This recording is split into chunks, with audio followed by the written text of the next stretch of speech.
But what if I told you I could create a full cinematic trailer in the time it takes you to make a coffee? No, seriously, you can. 10 minutes, one complete trailer.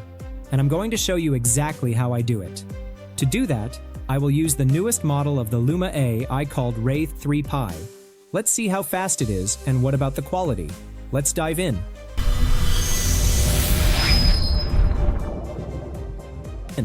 Here's the deal.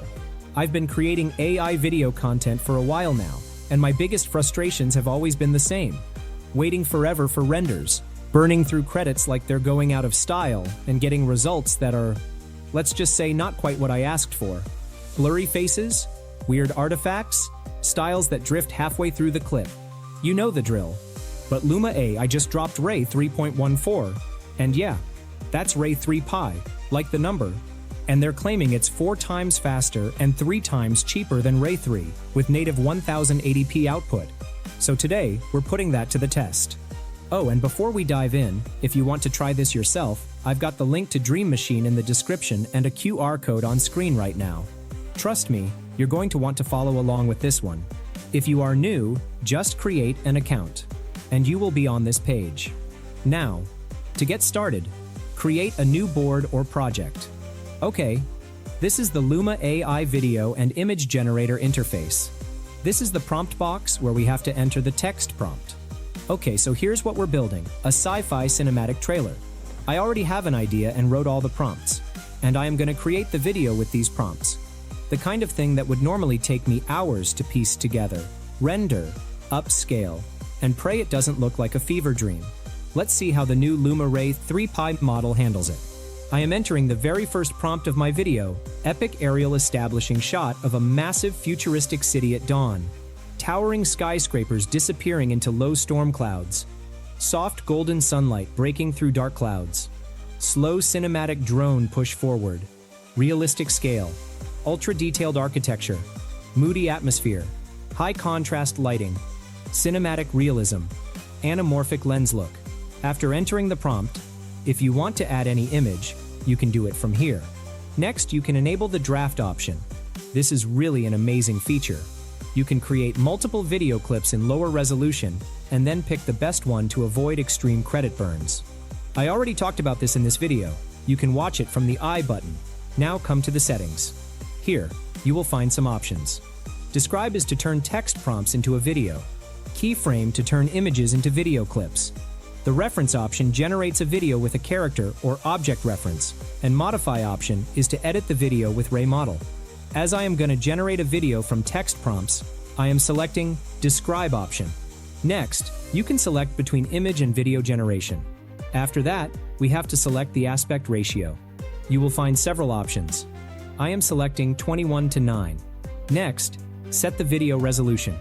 You can generate native 1080p videos from here. After selecting the resolution, select the video generation model. I am selecting the latest Ray3.14 model. Now select the duration between 5 and 10 seconds. In the end, you can set the dynamic range. Once done, hit the generate button. And look at this. It's already generating. We're talking seconds here, not minutes. The speed difference is insane. While that's cooking, let me set up the next shot. Alright, shot 1 is rendering. So let's move to image to video. I've got this concept art I generated earlier. A character standing in front of a massive holographic display. Static image, but I want to bring it to life. Add some camera movement, maybe some atmospheric effects. I am selecting the keyframe option and then uploading the image. You can upload the last frame image also. Once the image is uploaded, you can enter the prompt. After entering the prompt, come to the settings. Set the value as per your need, and then hit the send button. And go. Again, the speed here is wild. We're only 3 minutes in, and I've already got 2 shots rendering. This is where the 4 times faster claim really hits home. With Ray 3, I'd still be waiting on my first render. Okay, shots 1 and 2 are done. Let me show you what we got. Look at that. Clean, cinematic, exactly what I asked for. The skyscrapers, the city, clouds, lighting, camera work. All these are exactly what I asked for. With Ray3.14, the prompt following is noticeably tighter. It actually understands what I'm asking for. And the I2V shot? The camera movement is smooth, the character stayed consistent, no weird warping or artifacts. Here's the thing about I2V workflows. They used to be hit or miss. You'd upload an image, cross your fingers, and hope the AI didn't completely reinterpret what you gave it. But Ray3.14 has this improved temporal consistency, which basically means it keeps things stable across frames. Your character doesn't morph into a different person halfway through. The style stays locked in. Oh, and here's a pro tip. Ray3.14 gives you native 1080p output. That means no more upscaling in post. No more running your clips through Topaz or whatever other tool you're using to try and salvage resolution. It comes out clean, sharp, ready to drop into your edit. That alone saves me probably 20 minutes per project. Now let's talk about the costing. Ray3.14 is 3 times more cost efficient than the Ray 3 model, and almost 4 times more than the Sora 2 and Veo 3 without compromising the quality. It is also 4 times faster than the Ray 3 model. So Ray3.14 is very good at realistic and cinematic video generation. But what about animation? Ray3.14 has stronger style adherence, especially for 2D, cartoon, and anime styles. So let's see if that's true. I'm going to switch gears completely and generate an anime-style action shot. I am entering the prompt and then set all other settings. Once done, hit the Generate button. This is where a lot of AI video models fall apart. They can do photorealism okay, but ask them to hold a specific artistic style, especially something as distinct as anime, and they start to drift. You get this weird hybrid that's not quite anime, not quite realistic, just off. But watch this. Okay, I'm actually impressed. The style is locked in. It's not trying to make it photorealistic. The speed lines are there. And the motion. Look at the motion. It actually feels like anime.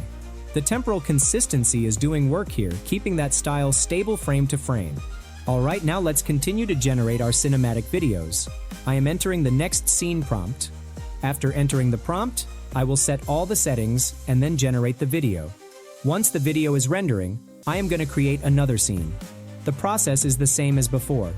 Enter the prompt, set all the settings, and then generate the video. And here it is. All the video clips are ready. And honestly speaking, it took around 2 minutes to generate all the video clips. However, if you find any issue with any video clips, you can fix it with the Modify feature of Luma Ray. Once the scene is added, you will find 2 frames. You can replace the frame, or modify the existing frame. This is our first frame image. Now we can customize the frame. Just enter the prompt and then generate the image. We got the image. Once the image is ready, click on the Done button. Now in the same method, you can change the frame after 5 seconds.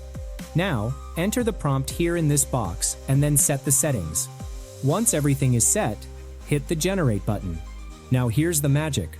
Modify video keeps the core motion and structure of the original clip but reimagines the environment. It's like having a VFX team on standby, except it's just an AI model and me.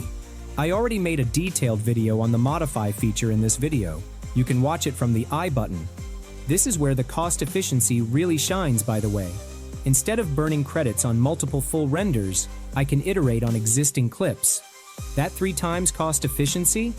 It's not just about faster renders, it's about smarter workflows. Okay, all of our video clips are ready. Now you can add sound to your videos. To do that, open the video clips and then select the video option.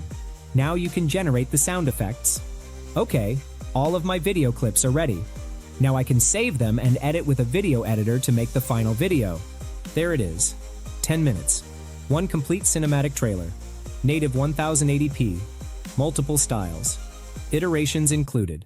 Look, I'm not going to sit here and tell you Ray3.14 is perfect. No AI tool is.